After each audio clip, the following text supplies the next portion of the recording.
Express my profound gratitude to the Presiding Members Association for this kind gesture and the opportunity offered me to interact with you. I'm extremely happy to be part of this conference for the reason that the theme, making Greater Accra Work, the role of local assemblies, let your action count, unquote, resonates very well with the vision of the Regional Coordinating Council that seeks to attain a stable, united, inclusive, and prosperous region with opportunities for all. It is in the light of this that the RCC has placed immense efforts in the region's development through collaboration with stakeholders by rallying everybody round to deliver the Let's Make Accra Work agenda. Mr. Chairman, this transformation agenda is formulated based on the development challenges in the highly urbanized Greater Accra region and the opportunities therein to remedy the situation. The Let's Make Accra Work agenda therefore focuses on 5 significant pillars, namely security, sanitation, health, education, and indiscipline, which is cross-cutting. This is to address the issues of overcrowded spaces and encroachment of open spaces, including waterlands, shoulders of storm drains, and road reservations, poor sanitation as a result of indiscriminate waste dumping and littering, weak enforcement of sanitation bylaws, proliferation of informal settlements, and discipline on our roads, and selling at unauthorized places, including pedestrian walkways, to mention just a few. You recall, in the last 72 hours, the famous fufu pounding at the Quartey interchange has taken over the media space across the world. This cannot be happening. I mean, not too long ago, Mr. President commissioned one of the, if I'm right, best interchanges in probably West Africa. And a few weeks after that, what do we do to Mother Ghana? We start pounding fufu there. And the next thing you say, oh, Nayan Kohi. The indiscipline must stop. And we need all and sundry on board to ensure that this is checked. These and many more impact negatively on the urban environment, its physical appearance and effective functioning as well. The agenda therefore seeks to leverage on the opportunities existing within the local governance framework that would facilitate the effective implementation and achievement that we expect. Over the period, Mr. Chairman, the Office of the Regional Coordinating Council has made significant strides in the area of consensus building regarding how to proceed with the implementation of the Let's Make Accra Work agenda. The extensive consultations with all stakeholders has paved the way for all to get on board to own this project and contribute immensely towards the achievement of the vision. We have received tremendous support from private sector actors, political leadership from both sides. And to this end, let me use the opportunity, as my senior is here, to thank all the political parties in this country, more especially my colleague members of parliament, members of council of state, the CSOs, stakeholders, for coming on board for us to be able to ensure that this agenda works. Indeed, it has been done without any political color, because Ghana, Accra is Ghana, and Ghana is Accra, and we have to make it work.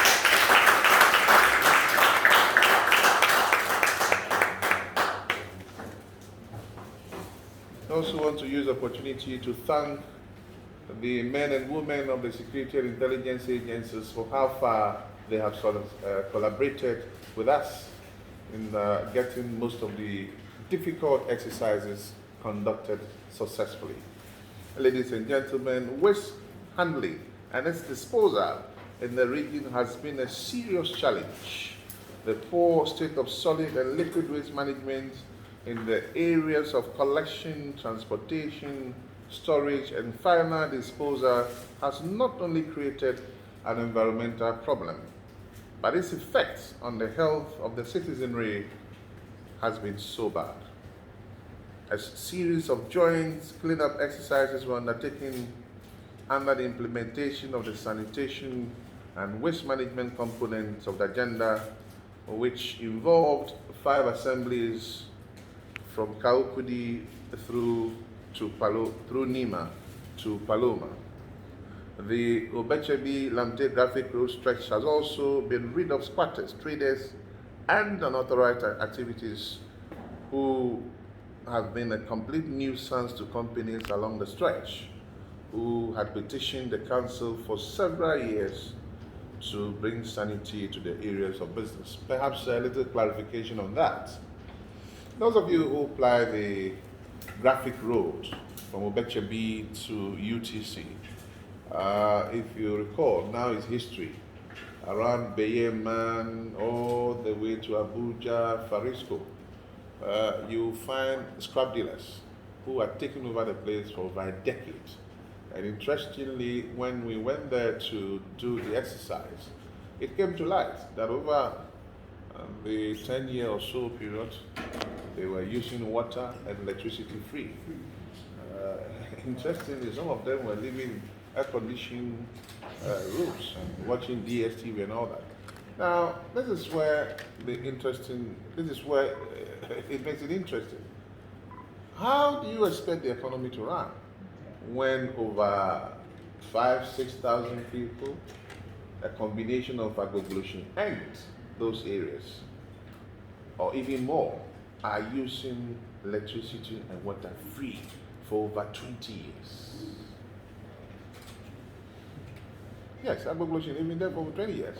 And those of you who are here will tell you, attest to the fact that almost all the places you go to, they have their DSTVs, they live in air conditions, they are running cold stores, everything. And it was even difficult for the utility companies to even go and read their meters. You dare not. So when you are a country that is struggling, and the same people are saying, let's manage it, let's do ABC, and then I think 5,000 is a big charitable. Agglomeration, maybe 20,000 for over 20 years in Hawaii. So this is about the time, because when it happens that way, you and I, our utility services are disconnected for owing 50 Ghana, 30 Ghana. You see? And somebody is using it for 20 years. Free of charge. Anyway, so the relocation and cleanup of the scrap dealers from the Beyeman stretch was very successful. Today, dredge masters have started dredging the Odo drain, something that they could not do in the past years because of the activities of the scrap dealers. You dare not. They had fridges, TVs, and all that in Odo that led to Koli Lagoon and then mostly causes the flooding. You can also go and check how beautiful the Ablekuma Central Municipal Assembly has decorated the place after the area has been decongested. Furthermore, the relocation of Agbogloshi markets to Ajin Kotoku has not only brought smiles to the bulk onion sellers and other traders who used to operate there, but it has boosted the local economy at the Ghana municipality and also created the opportunity for Ablekuma Central Assembly to benefit from the Agenda 111 initiative of His Excellency, the President's Members. The decongestion of Medina Zongo Junction and Farisco UTC roads is a clear testimony that if we tackle indiscipline on the roads, we can increase productivity. And my partner in crime, in the Medina Zongo Junction is seated right here. Ladies and gentlemen, let's give her a round of applause. That was the financial goals of taker of the whole Let's Make Accra Work agenda. The first exercise we did came one morning, stood at the junction. I was like, okay, what can we do here? Then I called her, Madam, come, we have to do something. And she said, yes, sir. We started 1 week and I left it for her, and it's been running since. And that's where we read in the media, Medina Zongo Junction, Medina Zongo Junction. Hitherto, they were not using the footbridge. These were the same people who demonstrated and burned sites and everything that they needed a footbridge. Now footbridge is constructed for them, and they say, we're not going to use it. Indiscipline. But you see, now they are using it. And some people are also saying human rights. Well, I don't understand it. So isn't that same human right telling somebody that you use a footbridge so you not be knocked down by a car? So here we go. Sometimes it has to be done, and we'll do our best to do it.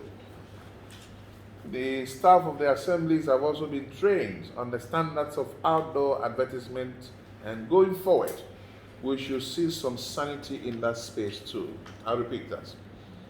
There has been training of staff of the assemblies on the standards of outdoor advertisements, and going forward, we should see some sanity in that space too.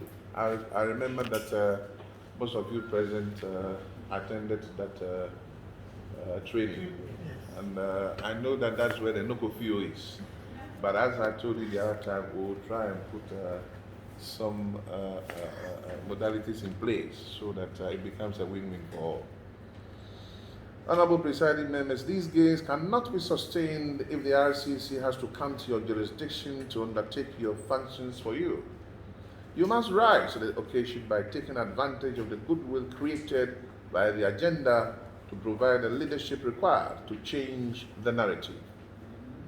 Assemblies have been lambasted for uncontrolled developments, poor sanitation, a lack of provision of basic services, sprawling of informal settlements, financial impropriety, as evidenced by the Auditor General's report, just to mention a few.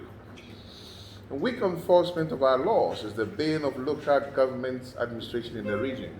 About a week ago, we had the privilege to meet to agree on the uniform sanitation bylaws under the Operation Clean Your Frontage campaign, which was moderated by the Deputy Minister of Local Government to help us deal with the indiscipline within the sanitation space. You are also taking through the directives on the LI 2180, which deals with the road traffic regulations. Under the Operation Clean Your Frontage campaign, the citizens are responsible and active beneficiaries of waste management service delivery, especially cleaning their immediate surroundings and frontage of their buildings. The onus therefore lies on you as presiding members and key stakeholders at the local level to engage your constituents through intensive public awareness programs and sensitization on poor sanitation, regularized community activities, and stakeholder engagements. You are requested to start sensitizing all stakeholders within your jurisdiction with respect to these two documents immediately. Adopt strategies that will ensure that every citizen living within your jurisdiction is covered. Go to the churches, the mosques, funerals, lorry parks, markets, local radio stations, and use your house-to-house approaches, if possible, to disseminate the documents to the people. The RCC is facilitating the publication and gazetting of the bylaws to enable us to launch the two documents for full-scale implementation very soon. We are still waiting for your coordinating directors to return the signed bylaws to the RCC to complete the process.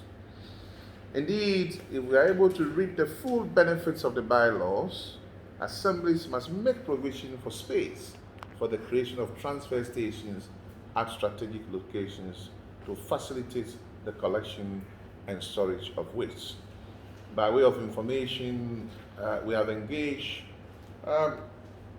the waste management companies, notable amongst them, and I keep mentioning, he has the capacity, he has the logistics, he has everything, Zoomlion. And for the cleaning of frontage to work, especially on the restrictions of the aboboyas, it is imperative that every assembly has a transfer station. So the RCC has spoken to the MMDCs to look for spaces within the assemblies as a matter of urgency, so the transfer stations are built there. Then we'll be able to enforce the bylaws on the crisscrossing of the aboboyas. Honorable presiding members, another area you need to pay attention to is the functionality of your sub-district structures. Most of them are not functioning, and we need them to help in the implementation of these documents at the community level. So I would like to use the opportunity to urge you to rescue the zonal, area, urban councils, etc., to ensure they perform their mandated functions. The RCC is willing to engage you further and probably seek the support of Honorable Minister for Local Government, Decentralization and Rural Development in providing the needed training for the staff of the sub-district structures to make them relevant to the cause of the agenda. Ladies and gentlemen, even though these initiatives have been implemented, indiscipline of some citizenry has continued to be a major challenge, hindering the sustainability of the progress made so far. It is time we spend time and resources to educate and sensitize people within our various communities on behavioral change. I want to urge you all to intensify educational campaigns as it will go a long way to sustain the gains made in this regard. Ladies and gentlemen, to this end, I would like to urge you to use the opportunity this conference provides for stock taking of past activities of the association and critically examine your individual and collective roles as presiding members. I would like also to encourage you to make meaningful contributions that will go a long way to achieve the targets that we have set for ourselves towards the development of the region. Finally, let me wish you all fruitful deliberations. It is my fervent hope that the aims and aspirations of the association will be met beyond expectations. And remember, I need you, you need me. God bless us all.